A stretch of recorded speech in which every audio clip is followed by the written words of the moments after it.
Olako materiala asko ez dago. Guk musika ematen dut haidun txikitan, 3, 4, 5 urteko gumiengan, daku materialan erderaz eta inglesez dago, euskaraz apenas dago ez errez. Horren, pikimat, falta hori nik ere botaten eben, ez? Gure lehenengo bileatan, pikimat proiektu hori sortu arazia, baina pikimat nik ikusten eben, pikimat utzune horregatik, ez? Eta horren, azkenean, hainbeste ordu, bueno, azkenean guk proiektu, nik buruz dakit hor jartzen dagoen dana, ez? Ja, nik uste dut, igual baliabidea hainbeste ez dagoen jendiantzat, bai etxetan edo baita eskolatarako baita, boso proiektu aberatza dala, ez? Oñatiko ganbara txiki abesbatzak 4 eta 10 urte bitarteko ume eta gaztetxoei zuzendutako egitasmo bat kaleratu berri du. Ipuin musikatuak. Oraingoz 2 liburuk osatzen duten ipuin musikatuak. Oraingoz diogu, azten jarraitzeko asmoz sortu baita, eta musikatuak diogu liburuaz ez ezik CD batez ere osatzen delako. Alegia, umeendako 2 liburu argitaratu ditu, liburu edo kontakizun bakoitza dagokion musikak osatzen duelarik. Liburua eta CD-a dira azken baten, bakarkare zentzua dutenak, baina elkarren osagarri direnak. Mindien artean, basoaren erdian, etxitxo bat zegoen. Bertan, lanbide zoragarria zuen aitona bat bizi zen.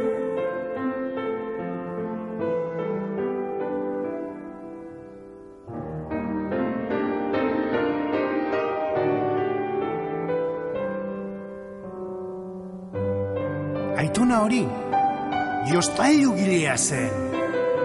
Eta egurrezko jostailuak egiten zituen.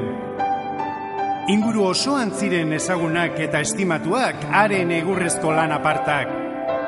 Ganbara txiki abesbatzak 8 urteko ibilbidean 10 musikal baino gehiago taularatu ditu. Ez da gehiegi esatea beraz, abesbatza gaztearen zigiluetako bat direla musikalak. Koru musika herritarrei hurbiltzeko alegin horretan garrantzia handia izan dutenak. Abestetik aparte, azkenean antzeztu behar da, dantzaileke, gorputz espresioa bileke, azkenean gure gorputz osuakin gauza desberdinekin lekela erakuste izan asmoa, ez? Eta umiei pitin bat hori erakustea baita, ez? Ez dela bakarrik kantua nintzen, moten dagoela aukera gehiago proiektu batek, ez? Eta horren, ondela, nik uste dut, ondela 6 bat kurse dola, ingo lehenengo proba, ez, azkenean ordu arte, gauzen horretuta bakarrik kontzertu normalak emuten, ez, dantzatxo batzuk igual bai, baina ezer berezik antzerkixa eta landu barik, ez. Eta horren, nahiko esperientzia politia zen omian dako. Eta horrela, Horra Mari, jostailu gilea, jolasean, beltza, alami, taularatu dituzte. Guztiak ere euskaraz, eta gaur-gaurko konposatzaile euskaldunen lanak. Ganbara txiki abesbatzak eta bere zuzendari Aitor Biainek beste askoren artean badute bertute bat, beti aurrera begira eta gauza berriak sortzeko gaitasuna alegia. Liburu musikatuak urrats bat gehiago dira ganbara txiki abesbatzaren ibilbidean. Egun baten eri zapuzeten buruan, politia izan lekela, historizonek bestera batera erakustia, ez? Bestera batera, azkenean ikuste tortenan publikoak baita gero ikuteko aukera agontaz jarraketako disfrutaian etxian, ez? Kontzertu batet ikusten da eta ja listo, ez? Eta ez da hogei xau.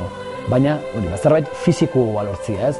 Eta horren, azkenean buelta batzuk emuten, eta azkenean, grabatien ipuinak, oso politia izango zen, ez? Entzutia eta, azkenean ipuin bat entzutia bere abeste txekin eta narratzaileakin, politia albizkoa, ez? Proiektu politia zen. Baina, aldi berian, honi, liburu bat zatzen bat xau, ikusleak edo entzuten dauenak jarraitu den irudi batzun bitartez, eta pitin bat, lehen taularatu duen gauza bidana liburu baten erakustia, bere magia puntuokoan, ez? Ordan, proiektu gura sortu zen. Orain argia ikusi dute Josu Elberdinek idatzitako jostailu gilea ipuinak eta Mikel Martinezen ipuin batean oinarritutako eta Eba Ugalde konposatzaileak musikatutako eskolopendrak. Abestiak grabatzeko estudioan sartu dira ganbara txikiko neskamutikoak beste behin. Aurrez ere disko bat grabatuta bazuten, baina lan hau desberdina izan omen da.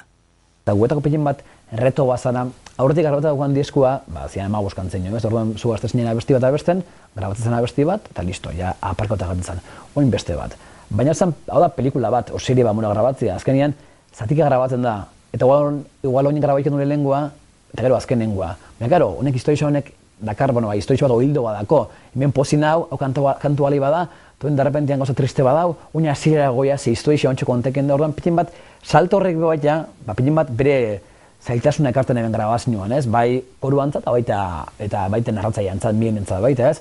Azkenean mielek berbaiten hemen oin oso pozik eguen, toin bapatian igual aldatu behar du grabaiteko hasierako gauza bat koruakin. Orduan, karo, salto honik danak baita, bere zailtasuna muixaue grabaketari, ez? Eta bere interes puntua baita, ez? Azkenean egun baten lortu goen dana grabaitia bai koro eta bai narratzailea, ordu asko, lan gogorra izan zen, baina oso proiektu eta esperientzia politia hola.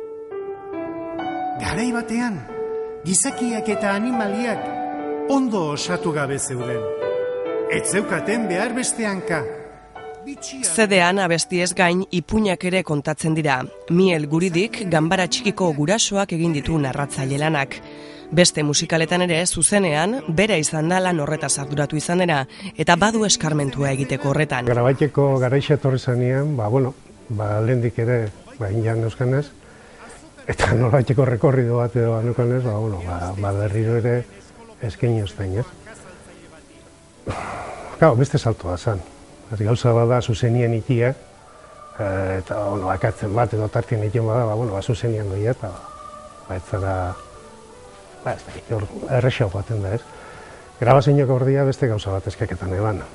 Zatika deikia, zati batzutan abestiekin, beste batzutan musikarekin, beste batzutan ego bakarrik, eta gaina zatika grabatzea, eta apur bat hor sentimentuak, entonazioa, eta hainbat gauza eta zainu bihar da, ez?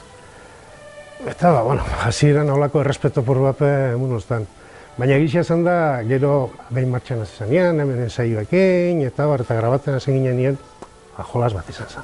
Aitorrek berape, ensaiotan eta lan handixaina zeukan horretan, ez? Noiz hartu, noiz ez hartu, nik egizia zen musikaldetik eta partitura birakurten ez dakit, eta konpas bat lezerdan ez dakit, eta horretan Aitorren lana bikoitza zen, alde batetik ez bakarrik korua zuzendu, baita nire lana bai, noiz hartu, noiz urten, eta alde horretatik politia izan zen.